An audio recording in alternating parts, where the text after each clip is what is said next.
So the 80-20 principle says, it's true of customers, but it's really true of a lot of things. It says that 80% of causes are caused, 80% of effects come from 20% of causes, and 20% of effects come from 80% of causes. It means that 80% of your business comes from 20% of your customers. It means 80% of your profits come from 20% of your product line. It means that 80% of the traffic in this room is on 20% of the carpet, which you can see when you look at the dirt. It means that 80% of the space on your hard drive is taken by 20% of the files.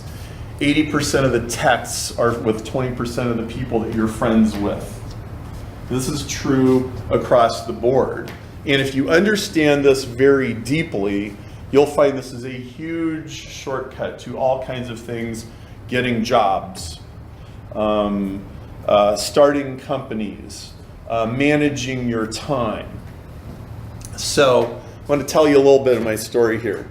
So this is me 20 years ago. This is my daughter, Tana. And when Tana when my wife was 3 months pregnant with her, I got laid off of my engineering job, and I had to go find a new one. And so wife is 3 months pregnant. I just lost my job. I'm 26 years old. What am I going to do?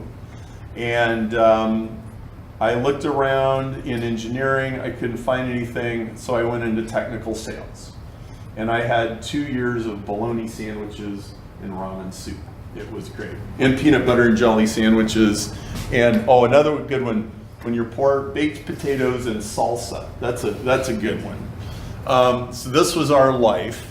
And I went into sales, and I had a rude awakening. I thought, well, I'm an engineer. I'm pretty smart. I think I'm smarter than these guys. This shouldn't be too hard. And so what I'm going to talk to you about today with 80-20 is what I wish somebody would have told me back then. When I didn't know how to go out there and get a customer. I didn't know how to go out there and get an order. And you understand, no matter what you do in your life, you have to sell. Because selling is really nothing more than getting people to cooperate with you or buy into your ideas. You know, if you could have the world's best education, you could have PhDs and all the rest, but if you can't sell your ideas to other people, it doesn't matter, okay? Getting a scientific paper published in a journal is an act of selling, okay? So this is me with my baby girl, Tana, who's now 21. She's with us on this trip. In fact, this is my son, Xander, he's 13. She took him to Paris the other day while my brother and I did some other stuff. So I want to tell you a story about 80-20. So this guy that you see, this is John Paul Mendoza. John's a good friend of mine and a mentor. When John was 17 years old, he dropped out of high school, hitchhiked from Denver to Las Vegas, and became a professional gambler. This was what he wanted to do. His mother was not very happy about this. In fact, his mother went to early mass every day just to pray for him and light candles so that he didn't get killed, okay? So he's in Vegas, living by his wits, playing poker for a living, and he's like, this is harder than I thought it was going to be, okay? And he goes to a bookstore with gambling books, and he's looking at gambling books in the bookstore, and he meets this other guy in the bookstore, and he finds out this other guy named Rob runs a professional gambling ring. And he's like, hey, do you think you could teach me what you do? And he's like, well, for a percentage of your winnings, I could teach you what we do. And so they agree, and they shake on it. And as soon as they shake hands, he says, jump in the Jeep, John, we're going for a ride. And so they leave, they get in the Jeep, they're riding down the highway, and John says, so how do I win more poker games? And Rob says, The way you win poker games is you play people who are going to lose. And those people are called marks. You don't want to play like the other professional poker player. You want to play the guy from Wichita, Kansas that just got his grandmother's inheritance money, that flew to Las Vegas and he thinks he's going to get rich and he doesn't know anything. Like, that's the guy. And John says, okay, so where do I find that guy? Where do I find marks? And he goes, here, I'll show you. And he pulls into a parking lot and they go into a strip club. And there's women and music and rock and roll and people drinking and bikers, and it's like 120 decibels because it's throbbing with loud music. And Rob sits John down at a table, and Rob carried a sawed-off shotgun everywhere he went. And he pulls a sawed-off shotgun out of his jacket, and he holds it under the table, and he opens the chamber, and he goes, shh, he racks it. And some dangerous looking characters around the room turn around like, hey, what was that? And the owner comes over, and he goes, is everything okay over here, boys? And he goes, everything's just fine, teaching the lad a lesson. I'm not going to start any fights or anything. Don't worry about us. We're okay. And he says to John, John, did you see those people that looked up when I made that noise? And he goes, yeah. And he says, don't play poker with them. They're not marks. You play poker with everybody else. Okay? Now, that is in marketing, in sales, in business, that is what I call rack the shotgun, and that is 80-20. You send a signal, 80% ignore it, 20% don't, and that tells you, it divides the room into who's paying attention and who's oblivious, who cares and who doesn't. Okay? And it's always the minority who notice, it's always the minority who pay attention. Okay? And those are the ones that matter. Okay? And everything you do in business, everything you do in sales and in marketing and in life is racking the shotgun. Okay? You sent the email. Who opened the email and who didn't? Rack the shotgun. Who clicked on the link in the email and didn't?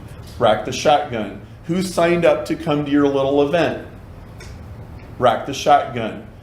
Who saw the poster for Perry Marshall's talk and who actually showed up? Rack the shotgun. This is going on all the time. Okay? Now, if John wanted to take people on a skeet shooting retreat, or maybe do some drug deals, he would pick the guys that turned around when they heard that noise, right? And if John wants to play poker with people that aren't street smart, he picks everybody else, okay? And so what you want to do in your life is rack the shotgun, and it's not about caring who said yes or who said no, or who turned their head or didn't. It's who noticed it, because now you're living in the is world instead of the should be world. Because 80-20 is about the is world. So,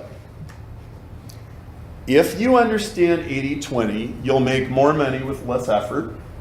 You'll get more results with less time. You will simplify your life. You'll reduce the noise and clutter, and you will accelerate your career. So I want to talk to you about how this works. So 80-20 says that whether we're talking about going to the beach with a bucket and carrying home a bucket of sand, or whether we're talking about the size of craters on the moon, or if we're talking about the size of files on our hard drive, or we're talking about 70,000 items in a giant grocery store and which ones sell and which ones don't, that all of it is 80-20. Like the size of the sand grains in our bucket of sand is 80-20. 20% of the sand grains take 80% of the space. 80% of the sand grains take 20% of the space. It's a law of physics. Now, the 80-20 principle came from a guy named Pareto 100 years ago. He's an Italian economist, and he figured out that whether he was growing peas, if he was growing peas, 20% of the seeds made 80% of the peas. In real estate, 20% of the people owned 80% of the real estate. No matter what country he went to, whether they were socialist, capitalist, communist, it didn't matter, 20% of the people had 80% of the money. Why? Because it's a law of physics. So people complain about inequality. Inequality is built into the laws of the universe. You're not going to legislate it away. You're not going to change it. You can only work with it. You have to live in the is world instead of the should be world. Now, here's what's really interesting about 80-20 though. There's an 80-20 inside every 80-20. And another one, and another one. Okay, so not only do 20% of your customers spend 80% of the money, 20% of the 20% spend 80% of the 80%. So that means 4% spend 64%. That means 20% of the 20% of the 20% spend 80 of the 80 of the 80. So that means 1% of the people spend 50% of the money. Okay? It's true again. 0.2% of the people spend 40% of the money. 0.04% spend 30% of the money. This is always true. So this means in every business, in every career, in every calendar, every schedule, every list of text messages, every stack of emails, 1% of what is there controls 50% of all the outcomes.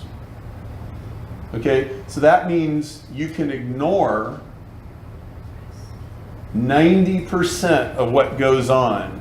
And if you pick the right 10% to concentrate on, you'll get more done than you would ever accomplish if you tried to pay attention to all of it.